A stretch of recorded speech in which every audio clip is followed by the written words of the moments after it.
दोस्तों, क्या आप बता सकते हैं कि दुनिया भर में वो कौन सा समुद्री हित है जिसके बारे में हर एक को इल्म है? क्योंकि इसके बारे में बहरी और फ़ज़ाई जहाज़ों के गायब हो जाने की हैरानकुन वाक़यात का ज़िक्र दहाइयों से हो रहा है। यकीनन आपके ज़हन में बरमूदा त्रिकोण या ट्रायंगल का नाम आएगा, जिसके बारे में बहुत ज़्यादा कहानियाँ, अखबारी मज़ामीन और ऑनलाइन मुबाहिसे होते रहते हैं।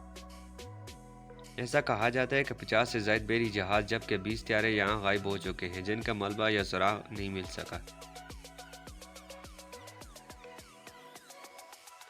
दिलचस्प बात यह है कि इस त्रिकोण का रकबा बाज़ाब्ता तौर पर वज़ीअ नहीं किया गया, मगर ऐसा माना जाता है कि 5 लाख स्क्वायर मील पर बरमूदा, फ्लोरिडा और पोर्टो रिको के दरमियान फैला हुआ है। इस खित्ते को शोहरत कैसे मिली? इस खित्ते में बहरी जहाज़ों के गायब होने वाले वाक़यात की कहानियाँ 19वीं सदी के वसत में फैलना शुरू हुईं, जबकि कुछ जहाज़ों को मुकम्मल तौर पर खाली दरियाफ्त किया गया, जिसकी वजह सामने नहीं आ सकी।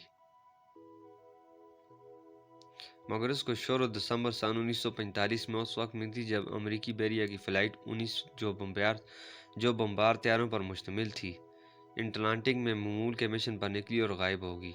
त्यारों का मलबा या अमले के 14 अरकान के बारे में कुछ इल्म नहीं हो सका।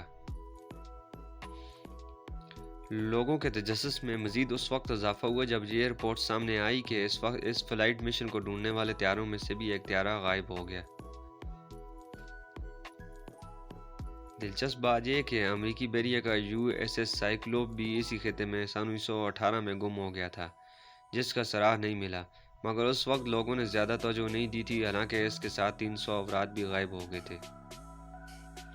साइंसदानों ने बरमूदा ट्रायंगल के बारे में तोहमात को ख़त्म करने की मुतअद्दिद कोशिशें की और बहरी व फ़ज़ाई जहाज़ों के गायब होने पर मुख्तलिफ ख़यालात पेश किए, मगर किसी भी तहकीक में अब तक इस सवाल का जवाब सामने नहीं आ सका कि अगर बादल या लहरें जहाज़ों और त्यारों की तबाही का बायस बनते हैं तो उनका मलबा कहाँ जाता है, क्योंकि गैर मुसद्दक़ा रिपोर्ट्स के मुताबिक हर साल इस खित्ते में औसतन 4 त्यारे और 20 बहरी जहाज़ गुम हो जाते हैं। दोस्तों, वीडियो कुछ काम की लगी तो वीडियो को लाइक कर देना, चैनल पे हैं तो चैनल को सब्सक्राइब कर दे ताकि ऐसी और छोटी छोटी वीडियो आपको मिलती रहें।